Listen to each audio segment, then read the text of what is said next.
You are most welcome in Ravindra Yadav hi fi nation. देखिए ये long video है। आज हमको बता रहे प्रेजेंट परफेक्ट कंटिन्यूअस टेंस ये क्या होता है। देखिए प्रेजेंट का मतलब है होता है, क्या होता है होता है। और परफेक्ट का मतलब चुका होता है, चुका होता है, अर्थात समय से मतलब होता है। और कंटिन्यूअस का जो मतलब होता है वो रहा होता है, रहा होता है। तो देखिए टेंस तीन होते हैं, प्रेजेंट, पास्ट और फ्यूचर। देखिए प्रेजेंट में चार रूप होते हैं, तो उनका मतलब अंत में लेटेस्ट में है या। अब देखिए हम पहचान बता दें, इसकी पहचान क्या होती है। चुका है, चुकी है, प्लस साथ में समय दिया, लॉन्ग वीडियो कोई बात नहीं। और रहा भी आता है। ट्रांसलेट टू लॉ, एक अनुवाद के नियम क्या होते हैं। एक वचन कर्ता के साथ सहायक क्रिया, ये मेन चीज होती है, हैज बीन, तथा बहुवचन कर्ता के साथ सहायक क्रिया हैव बीन का प्रयोग करते हैं निश्चित समय के लिए। सिंस ये का प्रयोग करते हैं। और जिसका अर्थ से होता है, ये बता देते हैं हम, जिसका अर्थ से होता है अनिश्चित समय के लिए फॉर का प्रयोग करते हैं। इसका अर्थ भी से ही होता है। एक वचन कर्ता के साथ सहायक क्रिया हैज बीन, सहायक क्रिया हैज बीन का, और बहुवचन कर्ता था हैव बीन। ये चीज बता रहे, एक वचन कर्ता था हैज बीन और बहुवचन कर्ता के साथ हैव बीन। लेकिन जो मैंने बताया सिंस और फॉर का मतलब जो होता है वो से ही होता है। एस और ये अफर्मेटिव वाक्य है। वह 2 घंटे से स्नान कर रहा है। अब जब वह 2 घंटे से स्नान कर रहा है तो पता नहीं 2 घंटे कौन से, तो इसके लिए अनिश्चित समय आएगा, से के लिए इंग्लिश फॉर आएगी। तो जैसे S for translate in English, he has been bathing for two, वह 2 घंटे से स्नान कर रहा है। अब इसके आगे चलते हैं हम, इसके आगे चलते सब्ट्रैक्ट करते हैं, इसके आगे चलते हैं हम। थोड़ा लॉन्ग वीडियो को दिक्कत नहीं आप, लेकिन आप समझते रहिए। आप समझोगे तो मैं समझा दूंगा सारी चीज, लेकिन वीडियो को लाइक करना और सब्सक्राइब करना ना भूलें। अब देखिए हम बताते हैं आपको नेगेटिव वाक्य के अनुवाद के नियम।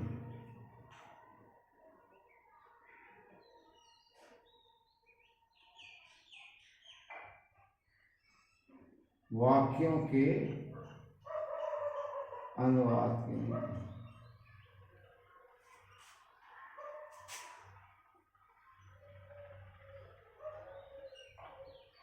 हिंदी राइटिंग थोड़ा ठीक नहीं, कोई बात नहीं, माफ करना। अब देखिए इसमें क्या होता है। इसमें कुछ एक वचन करता, एक वचन कर्ता के साथ, बहुत हिंदी में समझा रहा हूं, के साथ हैज के बाद नोट आता है।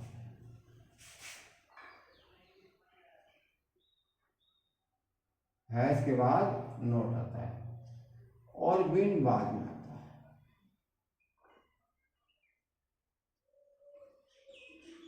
और बीन बाद में आता है।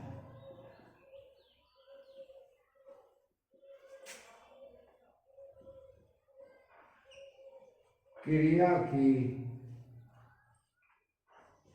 प्रथम अवस्था,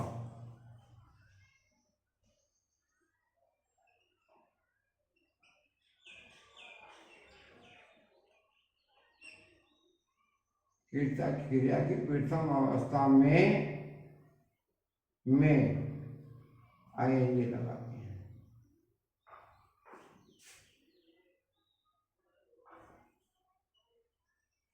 निश्चित समय, निश्चित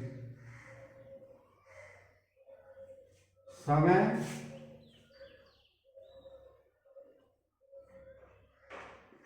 के लिए फॉर होता है।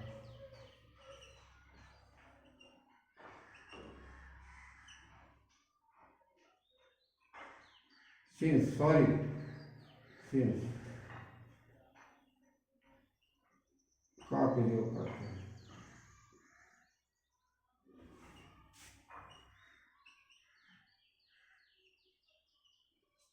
और अनिश्चित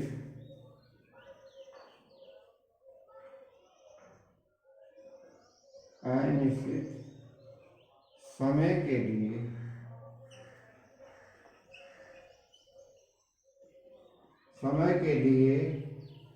फॉर का प्रयोग करते हैं।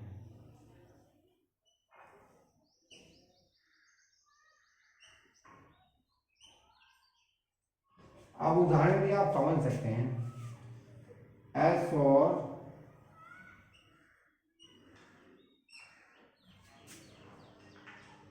वह 2 घंटे से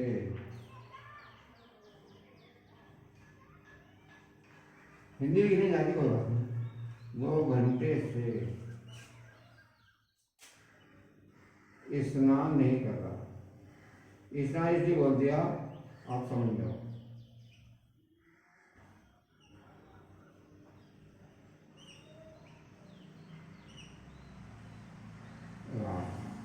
अब देखिए सब्जेक्ट तो इसमें ही है, तो ही। अब एक क्वेश्चन करता हूं तो हैज बीन आएगा। ही हैज बीन, मुख्य क्रिया यानी अंग्रेजी उल्टी और बेमान होती है। वह 2 घंटे से स्नान नहीं कर रहा, वह स्नान नहीं कर रहा, तो ही हैज बीन। अब देखिए नॉट आया इसमें, नॉट, तो ही हैज नॉट बीन आएगा। He has not been bathing.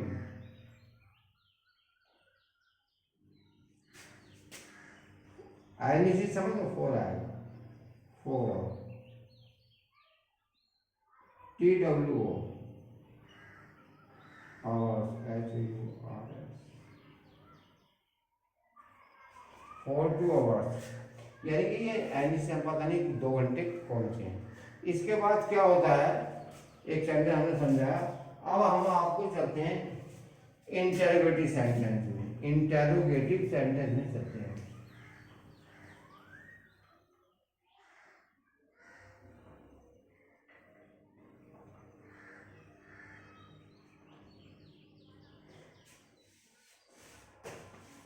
Interrogative वाक्य का अनुवाद सुनिए हम।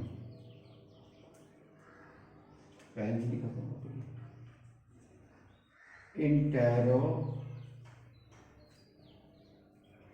अरे भैया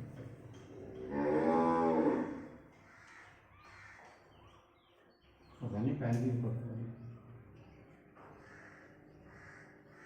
TRO, इंटेरोगेटिव वाक्यों के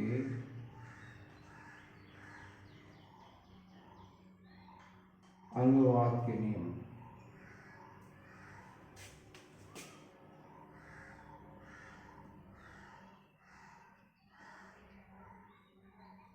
देखिए वीडियो को आप लास्ट तक देखें, कोई बात नहीं, पहले खत्म हो गई, दुआ है फिर दोनों खत्म हो गए, चल रही है।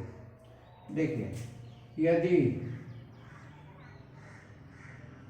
प्रश्न वाचक शब्द क्या वाक्य के शुरू में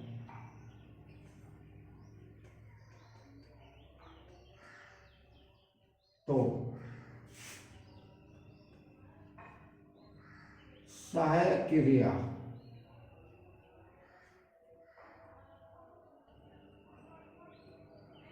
हैज या हैव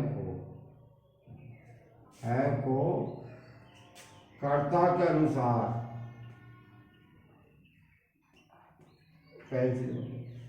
कर्ता के अनुसार,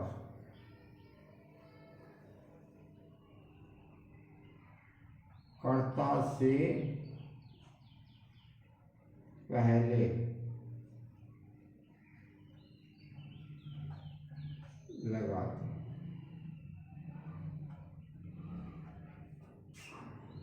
बाकी नियम उपरोक्त होते हैं। बाकी नियम उपरोक्त, भाई हिंदी नहीं आती, ऐसा पर होता है, उपरोक्त होते हैं। एस फोर होते हैं, क्या वह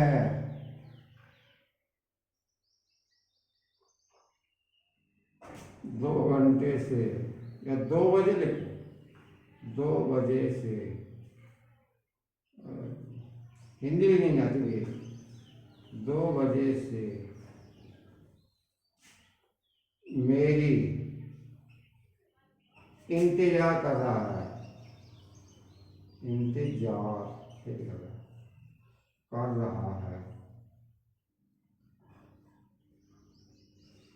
अब देखिए ट्रांसलेट इंग्लिश में कैसे करते हैं, तो देखिए क्या शुरू में आया है, जब क्या शुरू में आया है तो हम सही क्रिया से काम लेंगे। तो ये सब्जेक्ट है, एक वचन है, तो हैज आएगा, हैज, सब्जेक्ट ही। उसके बाद जो जैसे हैज बीन होता है तो बीन से बाद में आएगा, हैज ही बीन। अब सही क्रिया क्या है, कर रहा है, वेटिंग, हैज इंतजार कर रहा है, has he been waiting, WAITIN।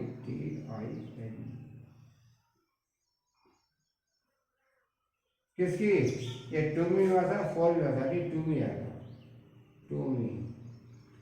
कब से कर रहा है, 2 बजे से, सिंस 2 o'clock। देखिए निश्चित समय 2 बजे निश्चित समय होता है, 2 घंटे से, 3 घंटे, 4 दिन से, ये अनिश्चित समय होता है। इसके बाद एक चीज और रहेगी, मैं आपको बता रहा हूँ, वो चीज रहेगी कि यदि प्रश्नवाचक शब्द, वीडियो लंबी है कोई बात नहीं, पूरी देखिए तभी तो समझ में आता है, थोड़ी सी छोड़ दो, शॉर्ट वीडियो डाल दो, क्या समझ में आता है। अब देखिए ऐसा होता है, यदि यदि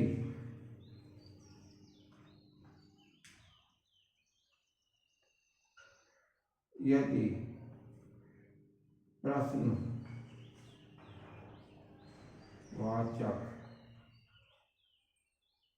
शब्द वाक्य के बीच में आए, बीच ऐसे लिखा जाना, में आए, तो इस शब्द की अंग्रेजी, इस शब्द की अंग्रेजी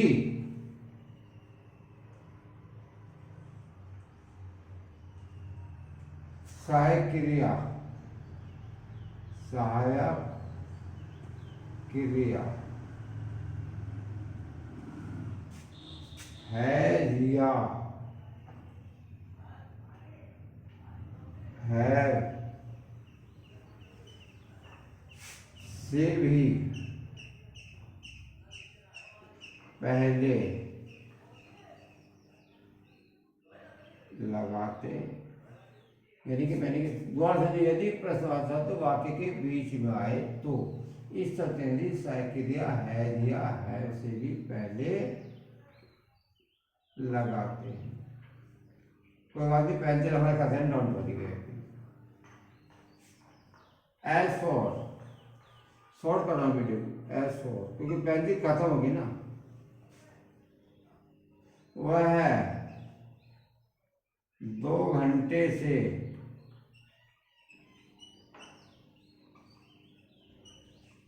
कपड़े क्यों धो रहा है।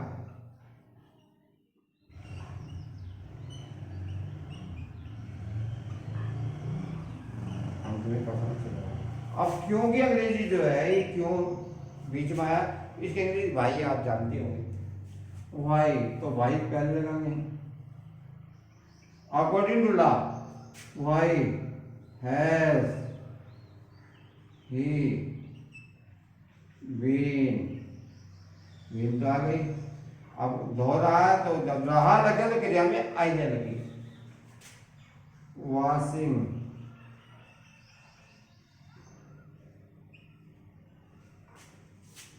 The clothes CLOTHES। अब क्लोथ जो होते हैं, अभी डॉट लगा रहे हैं, क्लोथ जो होते हैं वो लगा दिया, क्लोथ जो होते हैं वो सिले कब रहते हैं। Y has he been washing the cloth, तो इसको मिटा टेस्ट कर देते हैं। कब से, दो का पता नहीं अनिश्चित है, 4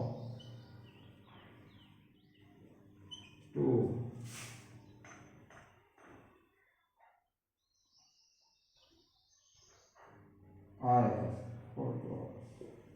तो देखिए वीडियो को लाइक करें, सब्सक्राइब करें।